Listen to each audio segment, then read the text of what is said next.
Hello and welcome to this lecture on network and internet security. So, why be concerned about network and internet security? Well, privacy is a big deal. As you'll see in this chapter and in this lecture, there's a number of issues involved. There's criminal activity like cyber crime using technology and computers in the act of a crime, whether it's stealing the technology itself or more often, using the technology to perpetrate a crime. Getting access to illegal access to the technology so that you can use it for mischievous or nefarious purposes. Number of ways that this unauthorized access can happen, and once you have access to it, using it in illegal, unapproved, inappropriate, nefarious ways. Organizations tend to have a code of conduct. Western has it for students and faculty. Most businesses have a code of conduct that just reminds people or informs people, if they're not already aware, of what's expected, what you're allowed to access, what you're not allowed to access, the ways you're allowed to use the technology that's made available to you as a student, as an employee of the organization. Hacking, it refers to getting access to a computer that you're not supposed to have access to the computer. This is a threat for businesses, it's a threat for individuals, it's a threat for national security. We've seen instances where information has been illegally, improperly obtained at government levels, even the federal level. One way that this can happen is through Wi-Fi in particular. Wireless is easier to get access to than wired connections. You can get access to a system that has a wired connection. If you just have the username, password, and the appropriate identification means, you can log into a wired connection. But wireless allows people to have more points of entry and is therefore even more at risk for being hacked into. War driving, WAR, refers to just moving and finding the wireless access points that are available, whether it's in your car or just as you're wandering around. And then if it is a wireless access point, if it's not set up appropriately with security, then you can gain access that way.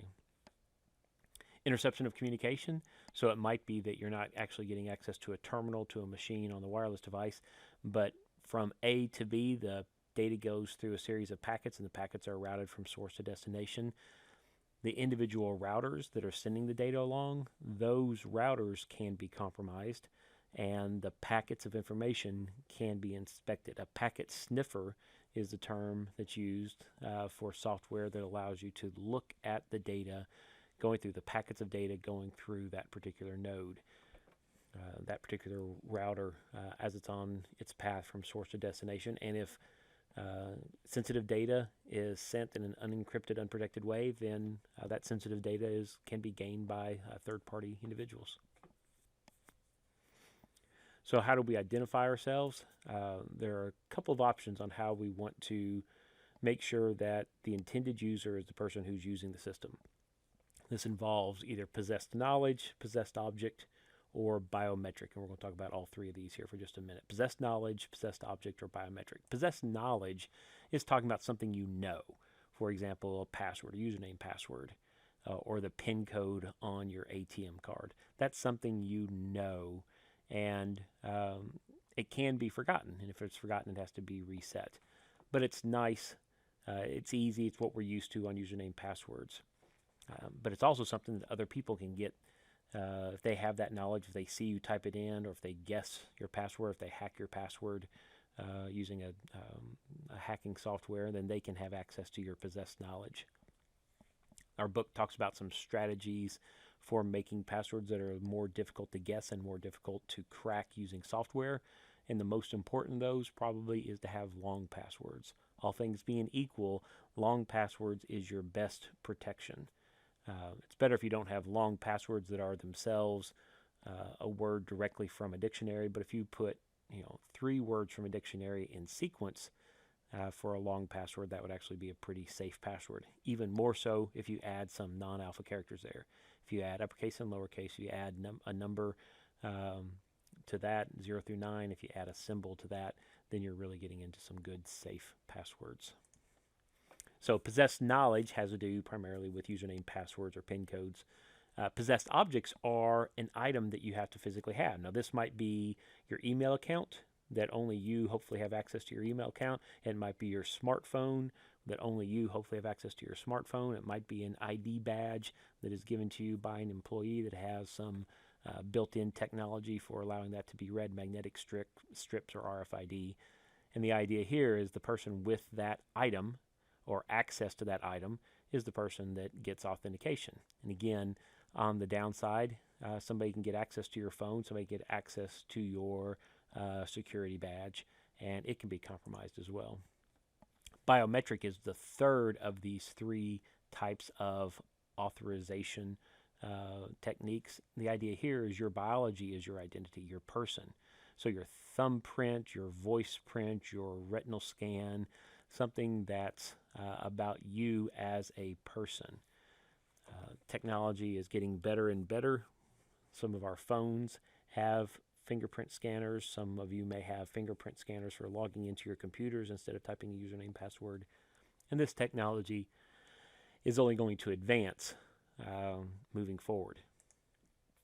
Now, two-factor authentication combines two of these elements. So it's something you remember plus something you possess. So it might be a username, password, but in addition to that, you confirm through your smartphone. A text is sent to your smartphone, and you have to have your smartphone with the account that's associated with that smartphone for you to get the message, and that gives you a second level or two-level authentication. More and more things are going this direction, especially for something that you want to be secure. It's a good idea. It's nice to have this multi-level authentication. Again, wireless tends to be less secure than wired because there's more places you can be to connect to the system and to try various passwords or to do your activities. It's not that wired is completely safe and wireless is completely unsafe, but you have to take some extra steps with wireless. For example, you have to make sure that your router, if you're talking about your home network and your wireless home router at home, that you go ahead and change the default password that comes with your wireless router, because anybody who would be a hacker would know what the default password is for most brands of home wireless routers. It's probably admin, ADMIN, lowercase, all letters, short for administrator. And then the password is probably admin again, or password. That's the default for many home wireless routers. And somebody who is wanting to gain access to your home wireless router would know to try that handful of username passwords. By changing it, you prevent some third party from coming in and getting access to your wireless router and being able to give their wireless device access to the internet through your wireless router and access to your devices on your local area network through your wireless router. So change the password. You also want to make sure that you use encryption. WPA2 encryption will allow the data to be more secure that's being passed along through your wireless router. And other settings on your wireless router. Those are the two that you want to do for sure. Other settings you can do, for example, is you can make it to where your wireless router doesn't broadcast itself out. It's still sending a signal, but when you, on your phone, you say, search for Wi-Fi in the area, it lists all the wireless routers, you can have your wireless router not broadcast its name out. It's still there, and you can connect to it if you know it's there and you know what the name of it is, but somebody that's just walking by or driving by will not know that information. Firewalls are helpful for privacy and security. The idea behind firewalls is either hardware, software, or a combination of the two that monitors the data traffic going into and out of the computers on your network, specifically the ports that are being used for the data traffic.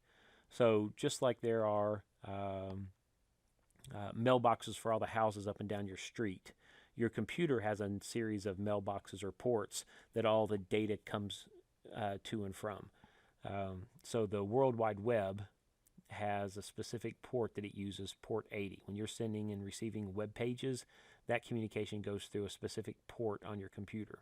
And if you turn off port 80, then your computer won't be able to send and receive web pages.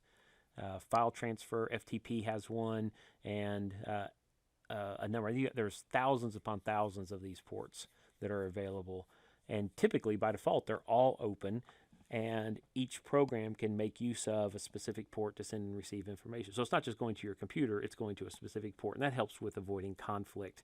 Your web pages crashing with data from file transfer, crashing with data from remote desktop connection, or some other device. Firewalls allow you to limit the ports that can send and receive information to your computer. This figure shows us what a firewall setup might look like. It tends to be a graphical interface, and you can specify the items that are on there that you're wanting to allow. So you typically turn off all the ports except the ones that you want to leave open. Secure web. So we want to have this isn't the HTTPS, but we want to be able to do encryption through our transmissions. And that's this is really the slide I want to have here. The encryption allows you to take the data and jumble it up so it doesn't make sense to the person looking at it unless they can decrypt it or unencrypt it.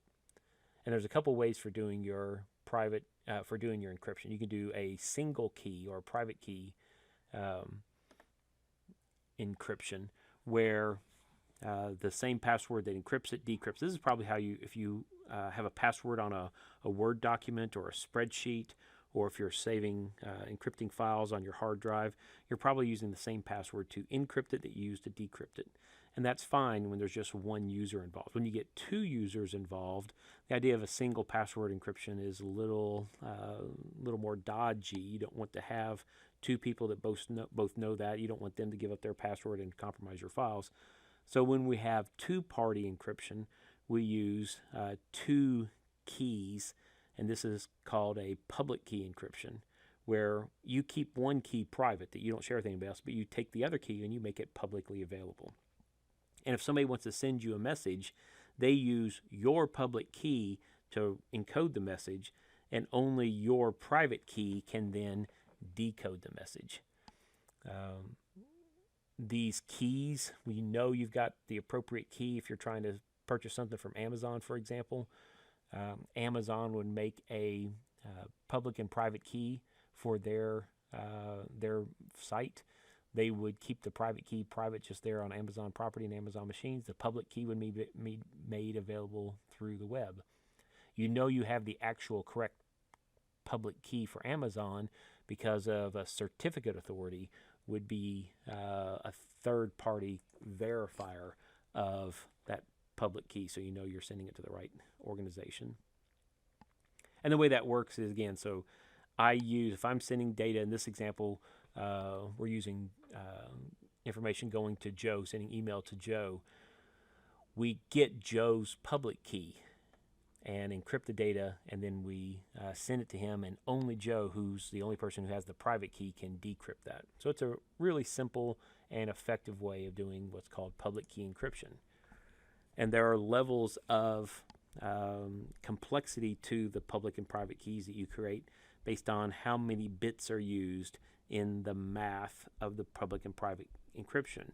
128-bit tends to be very secure, but we talk about military strength when we're using 256 character keys, right, or over 2,000 bit keys. Very difficult to break, almost impossible. In fact, the 128 bits almost impossible to break with just standard computing, and the military grade, you're not going to break it with standard computing. Now, having said that, quantum computers are in the news. You can Google quantum computers. The idea is to use some of the weirdness of quantum physics, how objects can be in two states at once, and if you can get computers that have 4 or 8 or 16 or 32 of these quantum bits all working together, you could break very large, including military-grade encryption in just a matter of moments. So one of the things you're going to see over the next decade or two is a series of news stories about quantum computers and the effect it's going to have on issues of privacy. Another thing you can do for privacy, if you're interested in privacy over the web, even though the web itself and the internet itself is not private, you can create a private connection from site A to site B using a virtual private network. So it's kind of like public key encryption, but instead of doing it on file by file, you do it on the connection between the two devices. And that allows you to send emails unencrypted, send files unencrypted, and credit card information unencrypted, but all the transactions from A to B are safe and encrypted on a virtual private network, a VPN. Businesses use these for employers to connect to the business servers from various spots around the world to transmit sensitive business data. And if you're a business traveler, you can have a personal VPN where you can be at a public Wi-Fi spot, you can be at a hotel internet connection that's inherently not going to be secure, like most sites aren't secure, but it'll give you the confidence to log in to the internet, then log into your VPN once you're connected to the internet, and then at that point, for the rest of your session, you have a private connection. So that's something that if you care about privacy and you're doing a lot of working in public places, that you might want to look into. Additional hotspot precautions. Our figure tells us some other things here, but I think we talked about a number of these. But it's a good idea to always be mindful about the fact that if I'm sending data that's highly secure, do I want to send it from a public spot? And the answer usually is no. Probably not a good idea to sign into your bank account from the coffee shop. Wait until you're on a wired connection in your home, in your dorm room, where you have a much more secure setting than a public Wi-Fi setting. What about hiring employees? The biggest threat to security is not technical but personal. Just individuals who are careless with their information, who are careless with their passwords, who are angry and have grudges against the companies and share their information and intentionally, maliciously do some things. So if you're a company and you're worried about security, if you're a company, you should be mindful of security risks by the employees in your organization, either through carelessness or through malicious actions that they might take. At the end of this slide, it talks about bring your own device, BYOD, when employees bring in their own devices, their own tablets, their own laptops. You don't know what the configuration of that is. As an organization, the IT infrastructure within your organization will give a standard image very often about what all the laptops and all the PCs have, and you have a better sense of the security there. When individual employees are bringing in their own devices, those devices might have viruses, they might have some malicious software on those, and they get inside your network and it create a problem. So there are companies that struggle with bring your own device issues, and it's not trivial, it's complicated. Which of the following are example of possessed knowledge? Password is what we typically think, username, password is what we typically think of possessed knowledge. The PIN code for your credit card is also for your bank account card when you withdraw from the ATM, another good example of possessed knowledge. True or false? With public key encryption, a single key is used, both encrypt and decrypt. That's false. With public key encryption, two keys are created. You keep one private for yourself, but you have a second key that you make publicly available. So there's two keys involved. Number 3, this limits access to a computer from the internet and limits programs installed on the computer from accessing the internet. And it does it specifically by limiting the ports that communication can occur. And that's what we mean by a firewall. Excuse me. Okay, part 2, let's talk about computer sabotage. There are things you can do to, harm the machines. Malicious acts such as viruses and all the related things we'll talk about in the next few minutes. Denial of service attacks for a web server. You can flood it with requests that are just to keep it busy so that other people doing legitimate requests to your website, they can't get their requests responded to because the malicious denial of service attack servers are overwhelming it. Botnet refers to machines, a collection of machines that have been taken over by virus software or malicious software of some type, and those machines especially those machines because they're usually connected to the internet.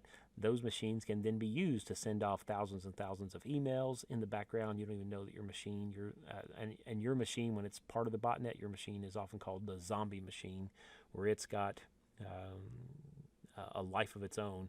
It's doing things in the background, maybe even as you're using your own machine. It might be also sending out spam or sending out denial of service attacks at the request of the software that has sharing control or taking control of your machine. Malware, short for malicious software, refers to any type of malicious, undesired, unplanned software. This would include viruses and worms and Trojan horses and all the things that we're going to talk about. Malware can do any number of things. It can have code in it that's timed to go off under certain conditions, like certain times or certain logical conditions. If an employee is fired, then this code will happen at July 1st of the new year. This code will happen those types of conditions can come in as well. It's inappropriate to write malicious software, and it's illegal to distribute malicious software. So a computer virus versus a computer worm. What's the difference there? Well, viruses self-replicate with touch. Right? So if it's could be an email attachment that sends a virus along, could be a physical sharing of a USB drive. Once a machine gets infected, the files on that machine and the emails sent from that machine have the possibility of being infected as well, and they can spread by touch, kind of like the flu does because of coughing and sneezing. It spreads by contact. If you're living alone in your home for 2 weeks, you're not having any contact with anybody else, you're probably not going to get the flu. And a computer that's not interacting in any other way with any other computer, it's off the network, it's not getting any emails, any email attachments, nobody's sharing any files or thumb drives, it's probably not going to get a computer virus. But our computers, they do share files, they do share emails, they do visit web pages, and you might even share thumb drives, but that's less and less common. Mostly it's through emails and web surfing that viruses are spread. Now, a worm is different in that a worm self-replicates. A virus spreads, but once the machine has a virus, it doesn't keep replicating on that machine. It's there, and it's waiting to find other devices to spread to. A worm gets on one machine, and it keeps consuming more and more and more and more resources on that one machine until it gets to the point that that one machine might become unusable. And a worm might also spread to other machines, but the main characteristic of a worm is that it's constantly growing and copying itself to other devices and using up resources on the devices that it has. A Trojan horse is a slightly different category. It's kind of maybe like a virus, but it has this specific element about it that a Trojan horse is embedded in a program that's designed to catch your eye. So, hey, download this movie for free, or hey, get this game for free. So it's not a virus that's been attached to a legitimate game.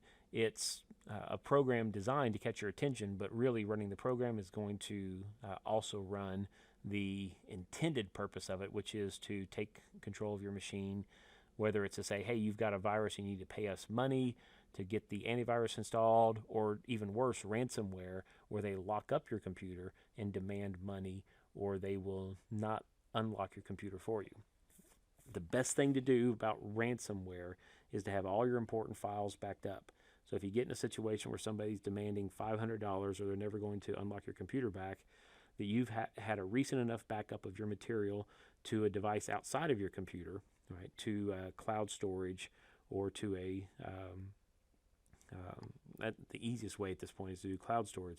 If you say, you know what, I'll just reboot my system from scratch and I won't lose anything critical. All the critical information I have is backed up in a safe place. Mobile malware. Okay, so we have malicious software for your mobile devices. Mobile devices are not perfectly safe. They can get infected. They can be used in denial of service and email spams as well. And as the number of mobile devices, smartphones and tablets, is increasing relative to the number of desktop machines, we're probably going to see an increase in the issues related to malicious software on mobile devices. Talking about the data that we deal with, if you were to without permission, change data, change software, or change website content, right? That would be, in this example, we're calling that sabotage. So if you're going in and change your grades for a class, if you're going in and changing the content of the WKU homepage, you don't have permission to do that. If you're changing the functionality of a program or adding or removing software without the permission and rights to do so, then that can be just thought of as sabotage, certainly as malicious activities. We might see this on websites, Facebook. You probably have seen people that have had their Facebook accounts accessed inappropriately, and sometimes posts can come from those that don't come from that person. And again, these all fall under this broad label malicious software and inappropriate use of technology, or even sabotage use of technology. So what can you do?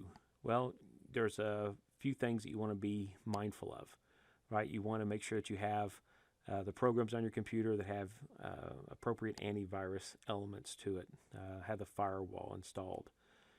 Make sure you're updating your software. That's not just your antivirus, but also your Windows update. Your operating system does regular updates, and make sure you have your operating system updates that they occur on a timely basis automatically. Which of the following is used to control your computer by someone else? The fact that someone else is controlling it makes you think of a botnet, because they've got your machine. Your machine's now a zombie, and they can use that to send out email. They can use it to do a denial of service attack. True or false? Computer viruses can only be spread via the internet. That's false. You can spread a virus by sharing thumb drives, but they happen these days most often. When was the last time you shared a thumb drive between a couple machines? Not as common as email attachment viruses or website attachment viruses. Number 3, but it is possible. So number 2 is false, because it is possible to do it besides over the internet. Number 3, a blank is a type of malicious software that masquerades as something else. That would be the classic definition of Trojan horse software. All right, and third part, online theft, online fraud, and .cons. Now, I like that, not .com, but .cons, the idea of a con, a fraud or a scam, where the internet is a significant part of the means by which it occurs.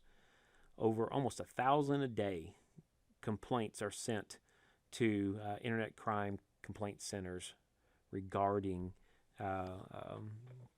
.con types of activities. It's a significant problem that's going to grow, and we need to be aware of it. If we're not aware of it, it's going to become a bigger problem. But there's some things you can do so you don't have to be afraid here, and we'll talk about those.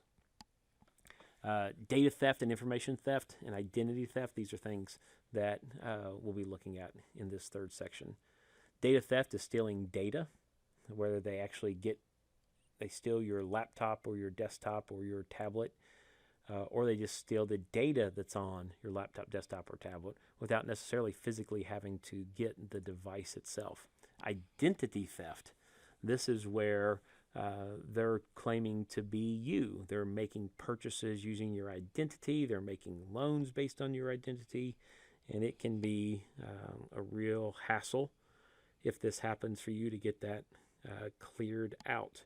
Banks are doing a better job now of monitoring this and tracking this and shutting down your bank card. If you get your bank card shut down because of suspicious activity on it, don't be angry with your bank tellers. Don't be angry with the bank people. Be grateful that they're monitoring it. They saw something was problematic. They'll send you a new card in just a day or so, and you can look over your purchases over the last week and make sure that everything you've been charged for, things that you have made purchases on. You should be grateful when the bank does that and not be angry at them. They're doing you a service. They're checking your accounts on a regular basis, on a daily basis, multiple times a day, probably more than you or I check our purchases to make sure that if identity theft happens in some way, if my credit card is compromised, and your credit card being compromised is not as severe as identity theft, but it's a minor form of it. They're using your credit card and claiming they're you to make a purchase, but they haven't gone through the identify the whole person, the driver's license, the social security number, and all that. Those identity thefts are even harder to get rid of. Phishing is a term, phishing with a PH. This is when an email comes to you and says, hey, click on your bank account to, we had a question about your transaction, or click on your WKU email because we had a concern about your your file storage. That's referred to as a phishing attempt, where it's not a real email from the real source. And spear phishing is when it's not a generic, please log in here to see what's going on, but there's some information in the email that shows a knowledge more than just your name, but something that looks even more believable. It's still not from the original source, but they're targeting you for some reason with this particular fake email attack, the phishing attack. Social media hacks as well can happen. Let's look here at, this is more for the phishing online. This image shows us something that's kind of suspicious. So you get an email from your bank, and if you don't bank at Bank of California, you get an email from Bank of California, well, then you know that that's definitely a phishing attempt. But assume that you do bank at Bank of California. This might be a more spear phishing attack where they know that you're a customer here. And in addition to having your name in there, it might even have some more information. So how would I know that this is malicious? Well, one thing is if you hover over the links that they want you to click on, it should take you just directly to that bank. But if the domain is not www.yourbank.com/, then you know something's wrong. This one is not going to Bank of California. It's going to htss.com.gr, blah, blah, blah, blah, blah, right? And you know that there's something wrong there. A big, long link like that, you never want to click on those. And even if I did think this was legitimate, I still wouldn't access it through the email link. I would browse to a clean session to my bank, pulling up a browser like I always do and typing it in directly, www.mybank.com or whatever it's called, and not even risk clicking on a link in my email. Now, farming is a little different than phishing. The idea behind farming is you're trying to spoof the domain names. So you really are using www.mybank.com, but my bank is maybe being DNS routed to their server instead of my server. Remember, IP addresses are, every node on the internet has an IP address, but domain names are what we use. Domain names map to IP addresses. What if you can spoof that mapping? What if you can make it so that mybank.com doesn't go to my bank's headquarters, but it goes to a third-party machine that's spoofing or fooling and acting as your bank? That would be an example of farming, where it's DNS-based faking. Online auction fraud. It's possible when you buy something online that you're going to get you're not going to get the product that you say you are. They might take your money and never send you anything, or they might take your money and then send you something significantly different than what you bought. So it's good to be a little bit cautious with purchasing items online. Pyramid scams. You never want to be involved in a pyramid scheme where your job is to get 2 people or 3 people to sign up just like you're signing up. And if you can do that, then you're going to end up making money down the road. You should avoid those. Those will, the math just doesn't work if you look at them at all. You can Google on pyramid schemes. Those used to be done face-to-face. Now there's people trying to use email and the internet to communicate these schemes, but they're all they're scams, and you don't want to do those. Work at home, make $1,000 a week working from your home computer. That's not the way it's going to work. They're going to ask you to invest a little bit of money, maybe not on the first round, but at some point over the course of 2 weeks or so working with this company, they're going to ask you to invest, and you'll lose money in that process that you will not get back. So protecting yourself, businesses should use good security measures. Don't give out your personal information unless you absolutely have to. Shredding your documents that have sensitive data, shredding your credit cards. Order a full credit history. If you haven't seen a credit history on your account, wouldn't hurt to look at that and see what the credit history people are seeing for you on loans that you have, and make sure that those are in fact loans that you took out. That you took out a car loan, or you took out some other loan, that buying a washer or dryer or something. That the things that you're on your credit history are things that you actually did, not somebody else. Watch your bills, watch your credit report, watch your bank statements, and make sure that the activities on those are the activities you expect them to be. It'd be nice to not have to do that, but in this day and age, you probably have to have a little bit of responsibility and take a little bit of ownership on your identity and making sure that things are proceeding the way they want to. Not 10 hours a week, but a little bit of time on a regular basis, keeping track with things. Don't place sensitive email in your mail in your mailbox or in your email, either way. Physical mail or email, keep your information, be cautious with it. And finally, don't click on links in emails. Certainly not for information where to an account that is something you want to keep secure. Or if it's a link to a page on ESPN or USA Today for a news story, that's maybe okay because you're just going there to get information. But if it's something where you're going to be giving information, like going to Amazon or going to your bank, then just go directly to Amazon or go directly to your bank from a new page. And again, some more good ideas to be mindful of with phishing attempts. And these are all good ideas. You can read those and see what's going on. And ideas for identity theft as well, right? And I think these are similar to the things we've already discussed just recently. Digital certificate and digital signatures. Digital certificate, this is what we were talking about when we said there's a public key and private key authentication. That public key says, well, this is the public key for Amazon. Well, how do I know that this really is the public key for Amazon, not somebody else claiming it's the public key for Amazon? That's where digital certificates can come into play. They verify in your web browser. When it goes out and gets the public key, it also goes out to the digital certificate and confirms that public key. All that happens in the background for us, but it gives us a high level of confidence that when we're doing secure web browsing with Amazon.com, that the information we send there is going to be safe. Now, digital signatures sounds similar to a digital certificate, but it's different. A digital signature is a personal identity verifier. So you can sign a contract, you can sign legal documents using a digital signature, and this will be your proof of identity, and you can send files with that digital signature as a way of knowing that the file has not been changed or edited, because the signature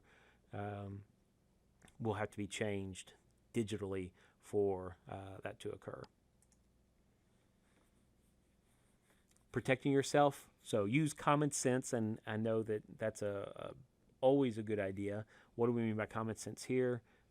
Check the site if you want to buy something and the price seems too good, and it's coming from some site you've never heard of before. Do some due diligence before you get that product at 70% off from a website you've not heard of before. Do your research and make sure that other people haven't had problems with that site.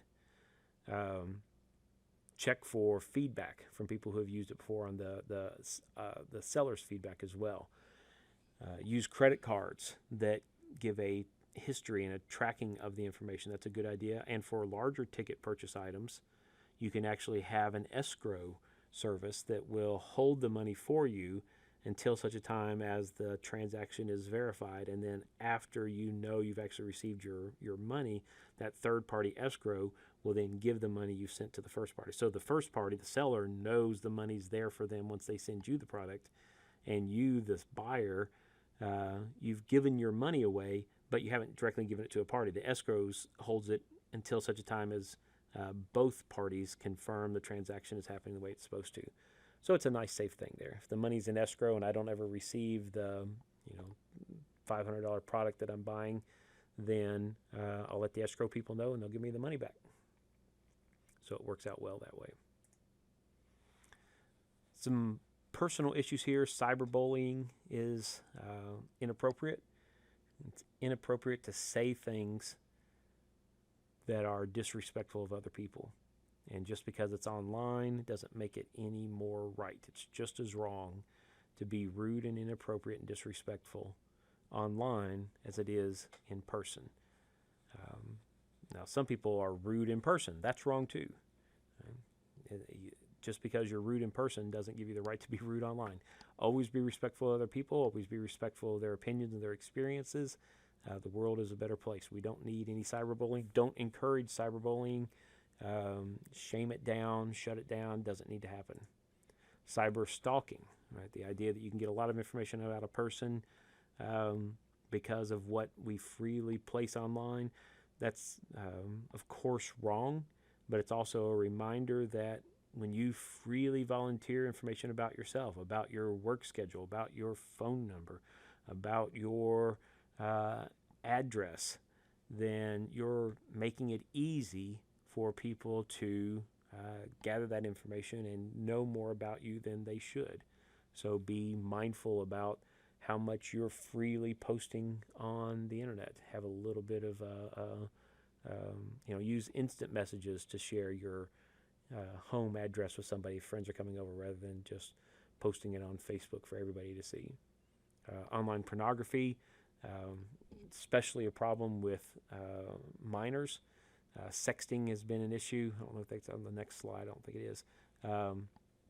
Sexting, if you want to Google issues with sexting and minors that are trying to, without knowing it, be flirtatious or have a one-to-one relationship, but if one of those two people is over a certain age and the other one's under a certain age, it creates a number of legal headaches.